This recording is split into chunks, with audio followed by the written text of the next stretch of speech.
तो मार्च 8 रे को माने पाइबे 10,000 टंका।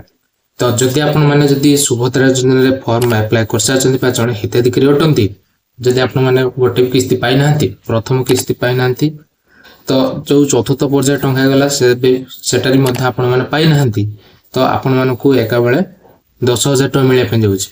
तो ता तो आमे जानिबा संपूर्ण अपडेट अछि। ता पूर्व कहि रखिबी, प्रथम तो चैनल को जदि विजिट करछंती सब्सक्राइब करना प्रथम तो सब्सक्राइब कर नियंतु, पाखर थिया घंटी चिन्ह को ऑन कर देबे। जदि वीडियो आपण मानकू भल लागिवो तले गोटे लाइक टे करनेबे। संपूर्ण अपडेट रहिछि गाइस। जदि आपण माने सुभद्रा रो हिताधिकारी अटंती, जदि आपण माने पाई नाहंती, गोटे भी किस्ती आपण माने पाई नाहंती, ताले आपण माने पाया पे जाउछंती, कोन से अपडेट अछि तो चलंतु हमें जानि न। मार्च 8 रे किछि हिताधिकारी को सुभद्रा योजनार 10,000 टंका मिलिबो। जनवरी शेष सुधा 1 कोटी आवेदनकारी को सुभद्रा टंका प्रदान करने को सरकार लक्ष्य रखिथिले। केही भी जड़े योग्य हिताधिकारी जेमिति वंचित न होती सुभद्रा योजना सुभद्रा स्कीम रु ताहा उपरे सरकारंकर गुरुत्व देइतिबा प्रभाती स्पष्ट करी कहिसंती, जदि आपण माने योग्य हिताधिकारी अटंती, जदि आपण माने गोटे भी किस्ती पाई नाहंती, सुभद्रा योजना रे आपण माने सुभद्रा स्कीम रे आपण माने जणे जणे आवेदन करिसंती, तो आपण मानकू प्रथम द्वितीय तृतीय चतुर्थ किस्ती सॉरी पर्याय जे चलतिला, तो से भितर आपण मानकू गोटे भी किस्ती मिली पालानी।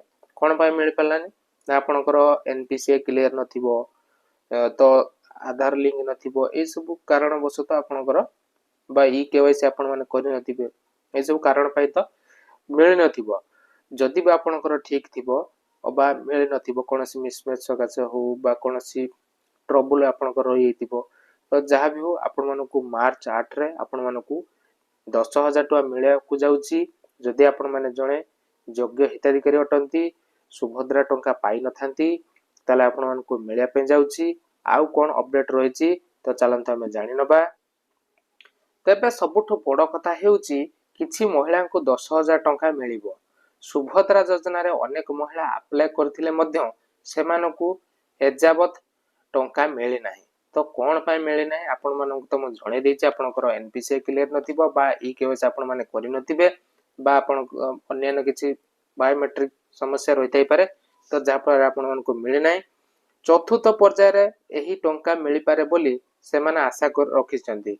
जदि भी आशा रखिथिले तो सेमानकू मिली पारे नाही। जदि कोनोसी त्रुटि कारणरू मध्य एही पर्याय रे सेमानकू टंका मिली नाही, तेबे एका बेले दुईटी किस्ती रे टंका सेमानकू मिली जिवो, जहा सूचना देइचंती हमर उपमुख्यमंत्री प्रभाती परिडा। आपण माने भी जानि नियंतु ए अपडेट। जदि आपणकर गोटे भी किस्ती मिली नाही, आपण माने योग्य हिताधिकारी बोली विवेचित निजे निजकू माने कहउचंती कि मु जणे योग्य हिताधिकारी रही छी, तो मु पैसा पाई नाही सुभद्रा रु 1 टंका मध्य, तो किछि असुविधा नाही।